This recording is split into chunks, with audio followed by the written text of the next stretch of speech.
It's always been important to be respectful and courteous in a shared workspace.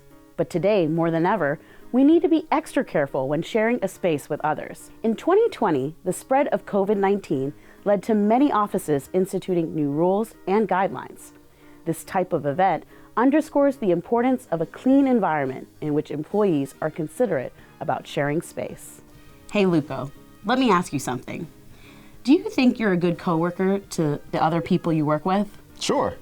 I try to be respectful and considerate. When we sing happy birthday to someone, I always sing the loudest. We all want to be part of a work environment that is respectful and productive, but there may be some things you aren't thinking about when aiming to be a good coworker. In this course, we're going to discuss 5 steps to using a shared workspace safely and appropriately. These steps are based on cleaning guidelines from global government agencies, like the Centers for Disease Control and Prevention in the US or Australia, the National Health Service in the UK, and the Occupational Safety and Health Administration Planning Guide.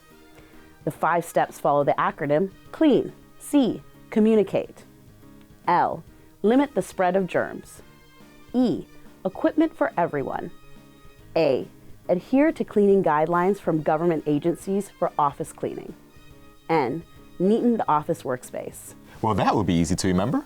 Let's start with C. C stands for communicate. Safely sharing a workspace requires clear and effective communication with your coworkers. Organizations need a platform that allows team members to connect with one another.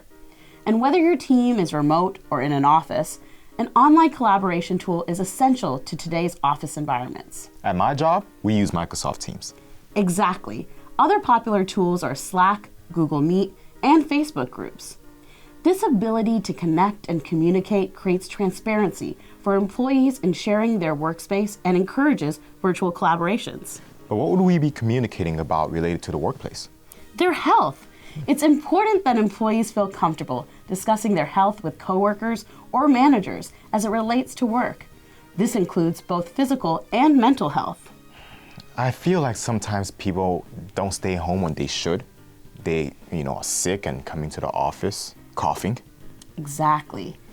A healthy work ecosystem encourages people to take a day off or work from home if they feel sick. An online collaboration platform makes it easier for people to work from home. When one of my coworkers are sick, I always tell them to stay home and feel better. I would never want to make anyone feel bad about taking a day off. But what if some of my coworkers are sneezing all over me? What do I do? It seems awkward to bring it up with them. You can communicate privately with a manager if you think one of your coworkers should be asked to go home and rest. Okay, but what about mental health? Sometimes I feel weird taking a day off for mental health reasons. I feel like a slacker or something. Well, you don't even have to specify if you aren't feeling well, physically or mentally. The message can be the same. I suggest not apologizing for needing a day off. Stick to the facts. I'm not feeling well today, and I'm going to work from home. Or, I'm not feeling well today, and I'm going to take a day off. You're right. I don't have to be specific if I don't want to be. Are we going to talk about hygiene? You beat me to it. Yes, it's important to discuss and practice things like hand washing and maintaining physical distance when necessary. One thing I like to do is engage in a 20-second catch-up conversation when I find myself next to a coworker at the bathroom sinks. Yeah, it's easier to wash your hands well if you're chatting with your friend. Normalizing work conversations about general health makes the office a safer shared space for everyone. Communication is the first step to sharing a workspace safely and appropriately.